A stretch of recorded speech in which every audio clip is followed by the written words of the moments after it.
Bonsoir à tout le monde. Nous remercions la presse d'assister de répondre à notre invitation. Nous sommes réunis aujourd'hui juste donc pour faire le constat global de la dernière étape d'une machination que le pouvoir est en train de dérouler et parmi les actes dans lesquels on peut faire l'historique,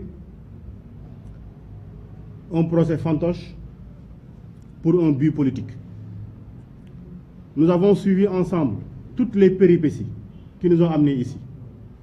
Et pour rappel de tout ce qui s'est passé, la volonté n'a jamais changé. Elle a toujours été d'empêcher le parti PASTEF et son leader de constituer un opposant simple au pouvoir en place, simplement. Et dans cette voie d'interdiction, dans cette voie de destruction de ce que nous sommes en train de construire, tous les actes imaginables ont été posés. De la diabolisation aux menaces, aujourd'hui, on passe d'actes incompréhensibles, sans base légale, sans fondement, et dans lesquels on retrouve un pouvoir dit indépendant. Et ce qui s'est passé aujourd'hui au niveau du tribunal est plus qu'alarmant et à tout point de vue.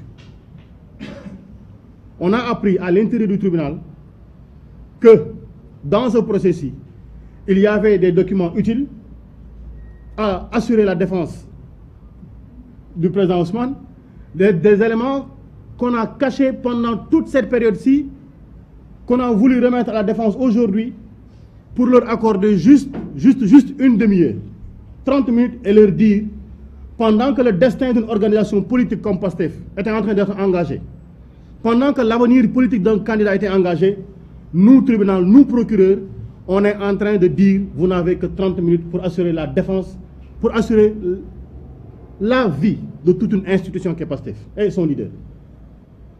Et on nous dit, on nous garantit les conditions d'un procès juste et équitable.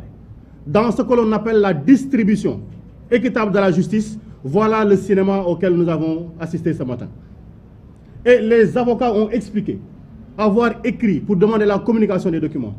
Ils ont expliqué avoir parlé au procureur même qui a reçu les informations, au président même. Mais qu'est-ce qu'on a constaté? Il n'y a pas de réponse. Donc on a voulu faire ce qu'en Wolof on dit bien, patam patam mbirmi, tege ko ne parce que filen djem. Et c'est bien de dire, c'est bien le lieu de le dire, la volonté elle est manifeste. Nous allons avoir cette fourre, si on ne le cuit pas dans celui-ci, on le cuira dans l'autre. Ils sont en train dans cette période-ci de tout essayer. Si ce n'est pas ce procès-là, ce sera celui-là. Si ce n'est pas celui-ci, ce sera cet autre procès. Voilà ce que nous avons. Et il est regrettable pour tout ce qu'on dit de la justice, qu'on constate qu'il devient un acteur politique, partisan, qui assume la défense d'un calendrier uniquement politique. Si ce n'est pas le dossier Adji Sarr, il faut essayer d'accélérer. C'est le dossier d'appel à l'instruction qu'il faut mettre sur la table. Si ce n'est pas celui-là, c'est le dossier de Prodac. Alors que sur ce dossier Prodac, mais franchement, qu'est-ce qu'il y a à dire de nouveau que le monsieur, en l'occurrence Mambeyan, est bien été cité dans ce dossier-ci? Le rapport, il est clair. Il est clair. Le ministre Amadou Ba en a parlé à l'Assemblée nationale. En commission, il en a parlé. En plénière, il en a parlé. Je parle des dates de juin et de juillet 2018. Alors, qu'est-ce que nous avons dans ce dossier-ci? Et on pense qu'avec ce dossier-ci, mais fondamentalement, un dossier entre deux particuliers, on veut asseoir la destruction de toute une candidature, de l'avenir de toute une nation. Mais je dis une chose. C'est de l'histoire de politique du Sénégal. Ce que nous avions l'habitude de constater de faire, on disait toujours que les Sénégalais n'élisent pas. Ils démettent un président. Mais vous qui observez, vous les observateurs avertis de la scène politique sénégalaise, vous constatez qu'avant la date du 25 février 2024, comme fixé, les Sénégalais ont décidé d'élire un président. Il n'est pas question pour les Sénégalais aujourd'hui de chasser. Non, ils ne sont pas dans une logique de chasser quelqu'un. Ils veulent élire un président et ils veulent élire le président Ousmane Sonko. Et toute la machination avec tout ce qu'on appelle ce système-là, c'est de tout faire pour qu'il ne soit pas candidat. Mais nous avons porté un projet. Nous l'avons construit. Nous l'avons arrosé. Nous l'avons nourri. Nous l'avons défendu. Et son porte-étendard sera le candidat de PASTEF aux élections présidentielles de 2024. Et il faut qu'on soit clair. Nous le défendrons, nous le porterons au prix de ce que cela appellera. Au prix de ce que cela appellera. Ñi mëna dem wuti sen l'instant lañ ko wuti parce que dañoo toll ci loo xamante ni ala kulli xaal lii moo fi des. Et qu'est-ce qu'on constate aujourd'hui? En mars, on lui interdisait de passer par une voie. Donc il n'a plus la liberté, lui, quand il est convoqué, c'est le seul Sénégalais à qui on interdit de choisir une route ou une voie. La liberté de circuler. Qu'est-ce qu'on fait de la liberté de circuler? Il est le seul à qui on interdit. En mars 2021, c'est la même chose. Aujourd'hui, c'est encore la même chose. De chez lui au tribunal, c'est ce que nous avons constaté. Et pourtant, chaque fois qu'on lui a laissé la voie libre, il a été répondre en heure et en temps. Et à la sortie, qu'est-ce qui se passe? On lui choisit une voie et il a appelé à une vigilance. On a constaté qu'il se rapproche de jour en jour. Il se rapproche de jour en jour du kidnapping ultime. Il se rapproche du jour en jour du kidnapping ultime. Et aujourd'hui, ils ont goûté. Aujourd'hui, ils ont goûté. Moi, j'appelle l'ensemble des patriotes. Je dis, aujourd'hui, Macky Sall et son pouvoir. Aujourd'hui, le ministre de l'Intérieur. Aujourd'hui, ils ont goûté à dire, on va casser sa voiture, on va l'extraire, on va l'amener. Mais une attitude de service d'ordre, mais digne de braquage, digne du Mexique, digne de ce qui se passe au Paraguay.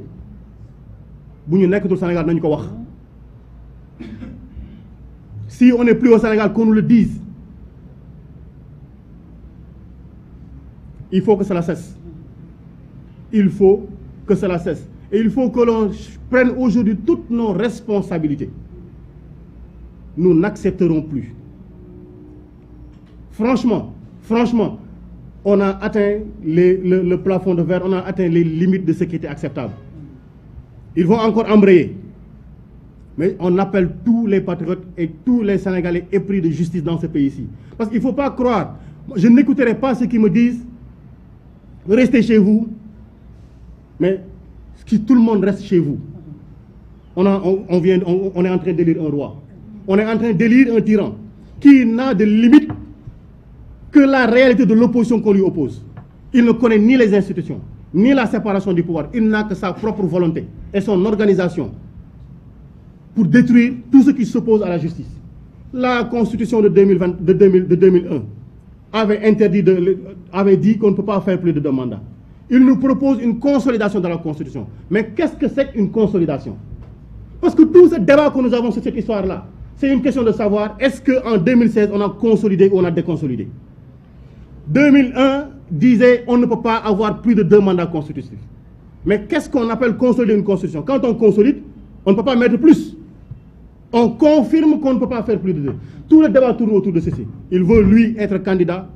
Il ne veut personne comme candidat. Du moins, la seule personne qu'il ne veut pas avoir en face de lui, c'est Ousmane Sonko. Mais Inch'Allah Rabbul Aizati, Ousmane Sonko fera face au candidat de la paire qui ne sera pas Macky Sall.